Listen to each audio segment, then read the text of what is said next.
Good morning. Or, good afternoon na yata. Ano na, 12:30 na. So, parang gusto ko magluto ngayon. Actually, matagal ko nang gustong gawin to. Although, yung gusto ko talaga sa channel is yun nga, yung roads, camping, road conditions, yung driving. Pero kung matagal na kayo sa channel, napapansin niyo naman, mahilig tayo magluto pag camping. Eh, gusto ko na talagang gawin din yon at i-document. Yung ano ba, yung magsumubok ng mga iba't ibang recipes from known chefs like Chef RV, Chef Pierre, yung ganon. Sino pa yung si Manchi.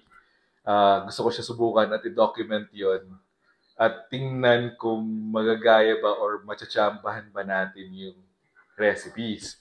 Kaya binago ko yung name ng channel, ginawa ko Chamba by Road Scouts or Chamba Chef by Road Scouts para ma-document natin yon. Isa ring gusto kong gawin is yung minsan pagkakulang ka sa recados. Try ka lang. Try lang. Tingnan natin kung ano kalalabasan. Like for now, meron akong baka, sibuyas, kamatis, bawang, carrots, patatas. Wala akong bell pepper. So parang inisip ko, pwede yata gawin yung afritada or mechado. Pero hindi ko actually alam yung pinakaiba ng dalawa. Sabi iba, pag baka, mechado, pag afritada, manok. Sabi naman iba, pag may green peas, afritada, pag wala, mechado. Anyway, kayo na mag-decide kung alin yun nun. Di ba? So, debate yun na kung gusto nyo. Lutuin ko mamaya-maya. Skip ko na yung part na kinakat ko yung ingredients. So, diretso na tayo dun sa pagluluto. At pati pagtikim at tikman natin kung okay ba yung kalalabasan o hindi. Okay? So, yun guys. Una kong ginagawa ay pini-french fries ko.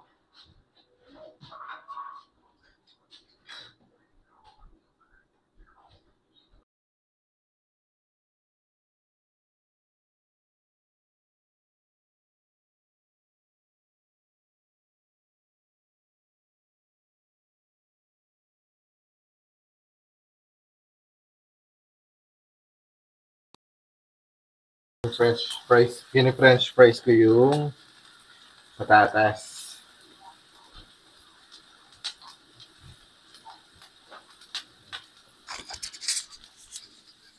Ganyan lang yan hanggang maluto.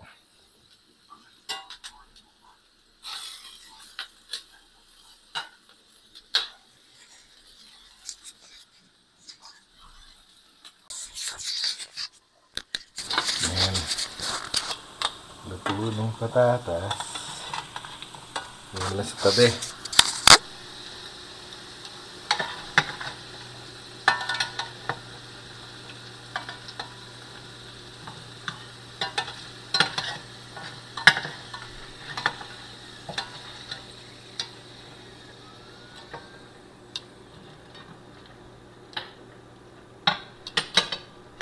Gusto ko rin piniprito kahit sandali yung carrots eh.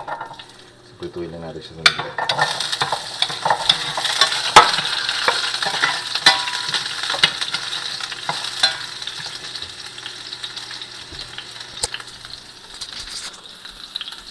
Hanggang medyo magtusta siya ng konti.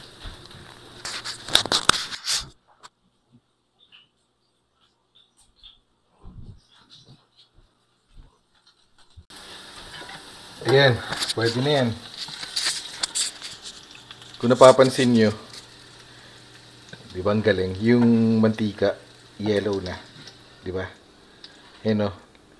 Hindi, yellow, orange. Parang yung ano, kung saan napunta yung carrots.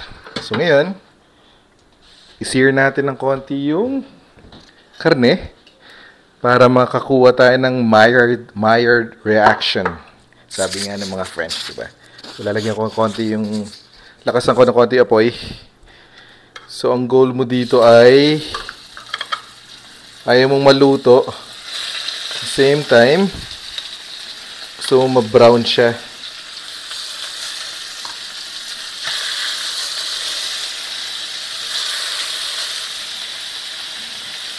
Kaya dapat medyo malakas yung apoy. At the same time, makuha mo yung Maillard reaction at saka matrap mo yung juice ng karne sa loob. Para maliit yung pan ko. Pag hindi kasya, supposedly, huwag mo ika-crowd, di ba? Pero hindi naman tayo chef. So, crowd mo lang yan. Problema mo, pag kina-crowd mo, magtutubig. Kaya iba ayaw nilang kina-crowd. Yan. So, huwag lang natin i-crowd. Actually, dapat huwag mo siyang galawin para hindi siya magtubig. Kuha tayo ng isa pang bowl.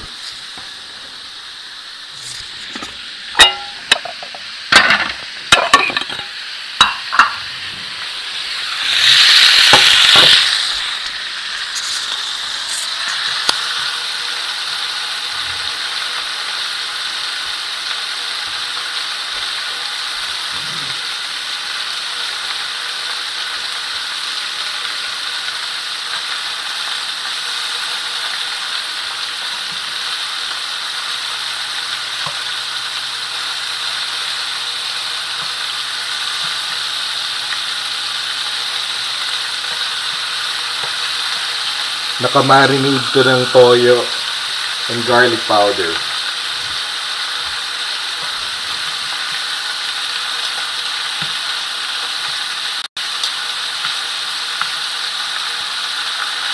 Nung nag-drive ako, guys,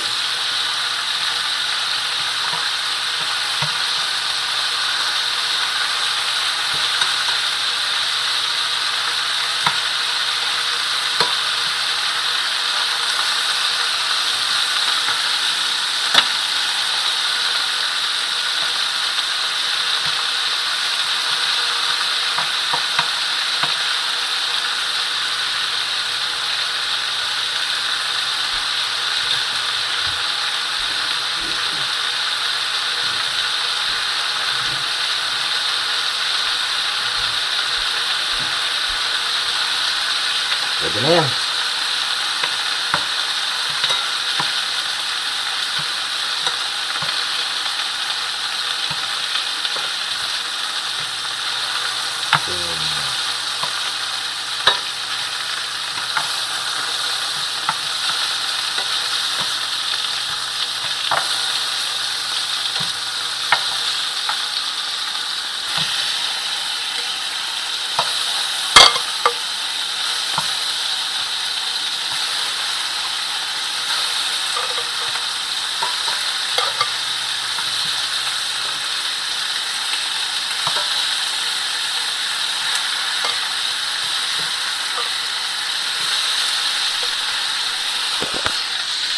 Hinaan ko lang ng konti apoy kasi susunog na yung kawali.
konting mantika lang, konti lang.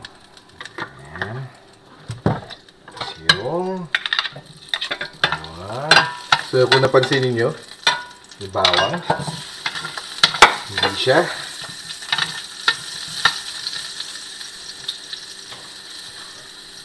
ano to?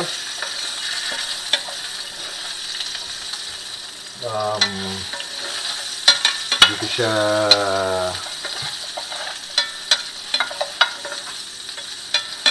tinigdik. Bago mainit.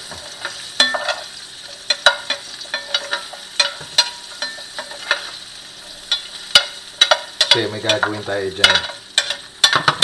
Mamaya makikita nyo kung ano gagawin natin dyan. So, gigisahin ko na itong bawang tsaka yung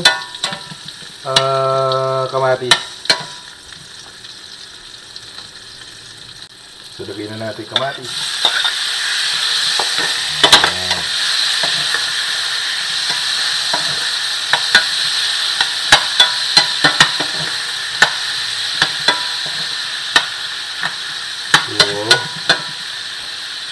So, lulutuin ko lang yung kamatis ng konti. Ayan. Scrape nyo yung mga nasa ilalim. Kasi yung sarap. Okay.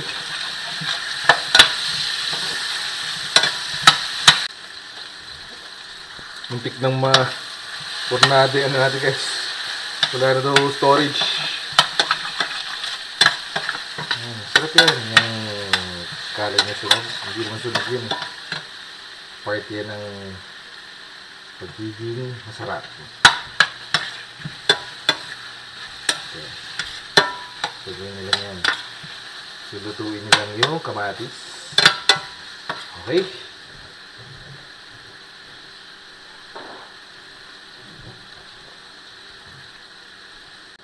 Ngayon, itong next technique na to guys,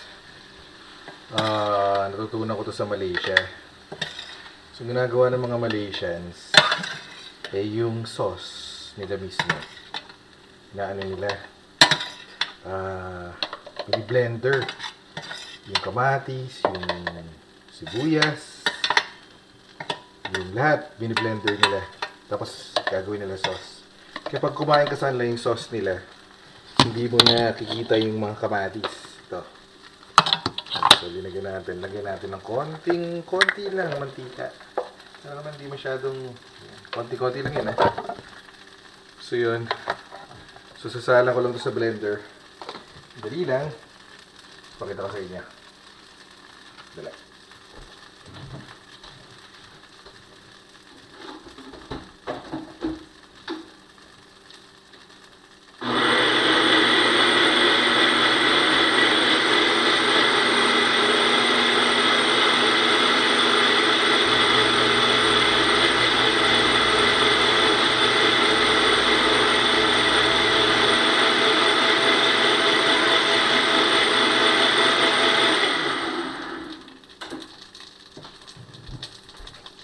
So, ito na yan. Okay? So, lalagay ko siya ulit. Ayan. So, lagay mo lang siya ulit dyan. Lutuin mo siya ulit sa mantika niya. Tapos, pakaramelize mo na siya ulit. Kasi nagtubig yan, di ba? Tama lang yan. So, gagawin niya mangluluto yung mantika. Pati sibuyas. Luluto siya sa mantika niya. Di ba linagay mo ng mantika yan? So, tiyaga lang yan. Yeah, so, syempre, pag sinabi nyo, ay, ang hirap naman. Daming proseso. Ganun talaga. Yung sabi nga ni Chef RV, ang binibigyan ng effort ay tumatagal. Kasi doon talaga nag-i-improve, nag-e-enhance yung kanyang flavors and texture. O, diba? Parang pag-ibig lang yan. Love takes time.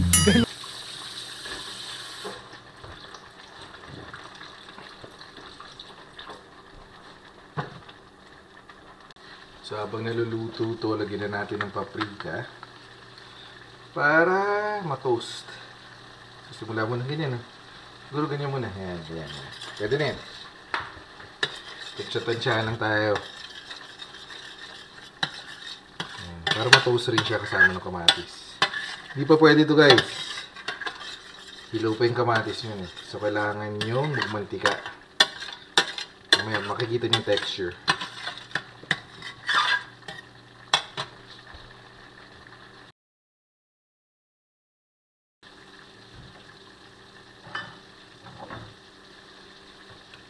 At this point, gusto nyo, lagay nyo na rin yung patis. Ganito lang. Ganyan. Pwede na ma-adjustin mamaya eh. Ha? So, ganyan muna. Ganyan muna ko konti. Ang patis. Okay? May patis.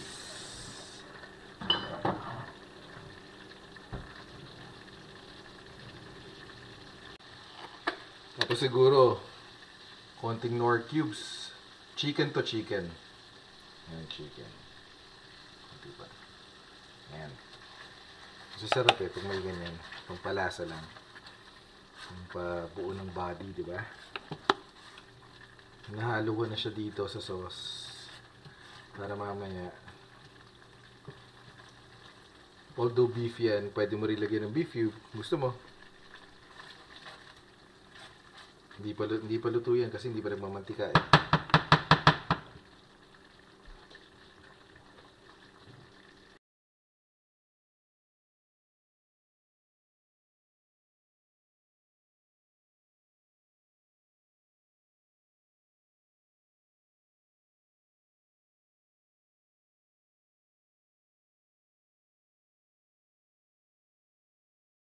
Yan guys. Nakikita niyo medyo paste na siya, di ba? Pwede na eh. Pwede ko nang lagay. Lagay ko muna yung lagay ko muna yung ano. Karne.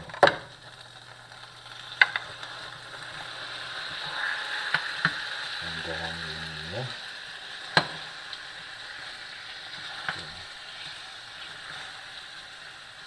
Daming karne. Paligyan nyo yan. Ito ang ano ko eh. Ito ang problema ko eh. Lagi ako problema sa karne. Sa kawali, I mean.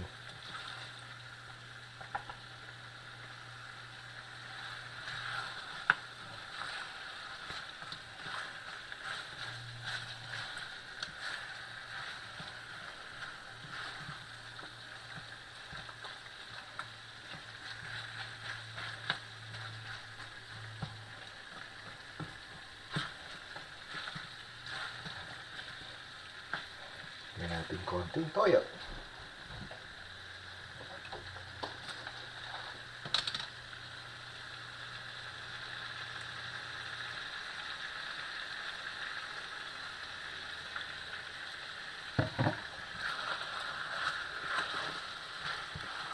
Yung alat, hirap kasi tansyahin yung alat eh. Diba? So, mga nagluluto dito. Unless chef ka. Yeah.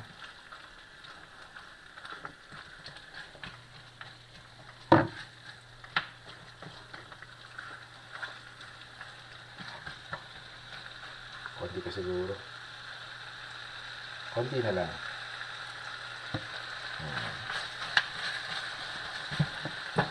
Tapos, carrots.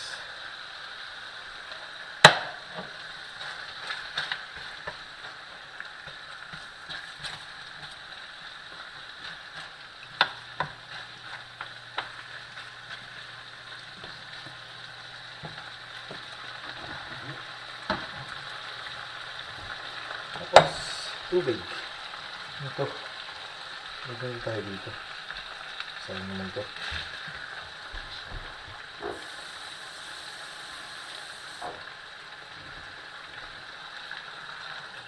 Talagay ng tubig. Para lumampot. Ayan. Mga ano to. Mga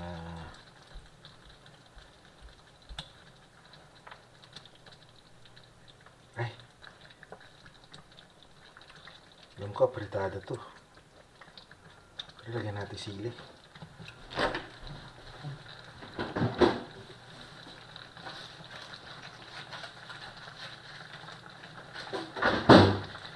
Isa lang.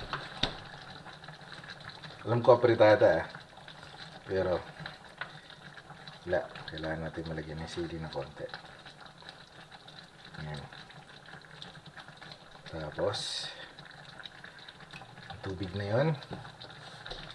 Enough na ba yun? Siyempre, enough na yun. Isip ka natin ang oras yan.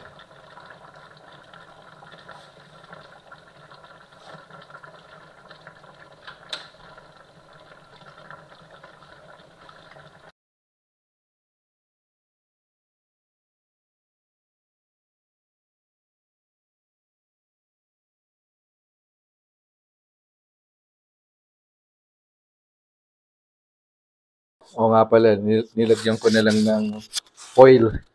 Kasi yung kawali ko, hindi na kayang i-hold yung init. And ayoko normally maglagay ng, tawag nito, ng maraming tubig. Mas gusto ko yung slow cooked. So para hindi sumingaw yung init, nilagyan ko ng foil. Para maluluto. Huwag kayo mag-alala, huwag kayo matakot kasi magtutubig pa yung ano yan eh. Yung after 1 hour and 15 minutes yata. Medyo hindi pa siya malambot eh. So, another 30 minutes siguro to or 45 minutes. Pero, linagyan ko nga pala ng wine and Worcestershire sauce. Worcester sauce. Yan. So, diba parang ginagaya ko yung kay Chef Arby. Tubig pa eh. Yan guys, malambot na oh. Diba? Or tender na. Hindi masyadong malambot. Okay, hindi pa rin malambot na siya. Pero mas maganda sana kung mas malambot kaso gutom na yung mga bata. So nilalagyan ko na ng nagdadalawang isip ako, lalagyan ko ng green peas eh. Pero mas gusto ko kasi may green peas, lalagyan ko na. Ayan, so malapit na to. Lalagay ko lang yung tawag na to, itong French fries.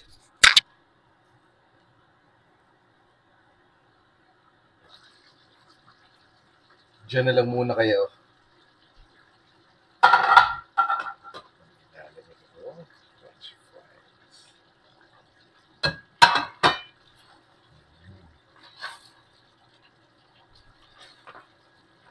Oh, luto na.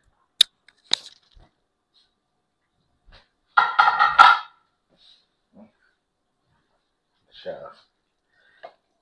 Look at that. Ganda, di ba? Lilipat ko lang. Oops. Lipat natin.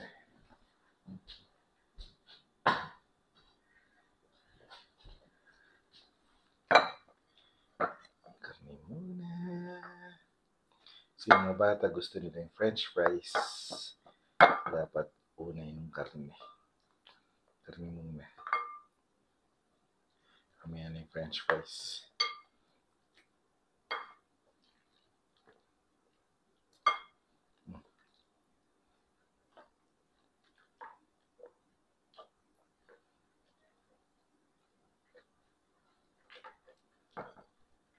Yung iba gusto nila sa mechado, masarsa. Ako naman gusto ko sa mechado yung sarsa. Napupunta sa karne lahat, hinasa karne na lang siya.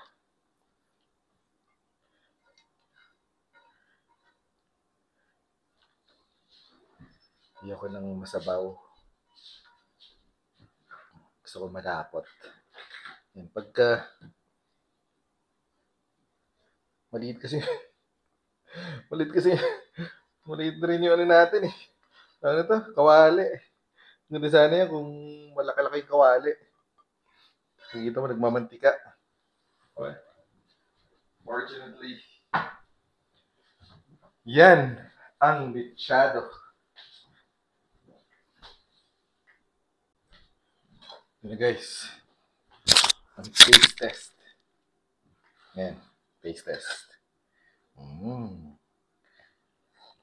Kulang pa sa lambot pero gutom na kasi mga tao. Yun talaga.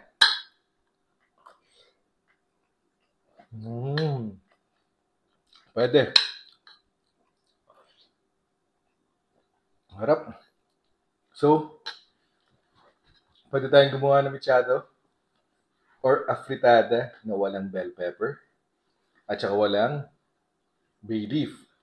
So, kamatis. Yun na, nakita naman sa ano, di ba? Sa simula. So, approved to.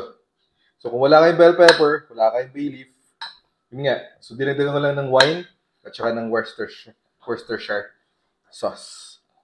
Okay, salamat. Kain na.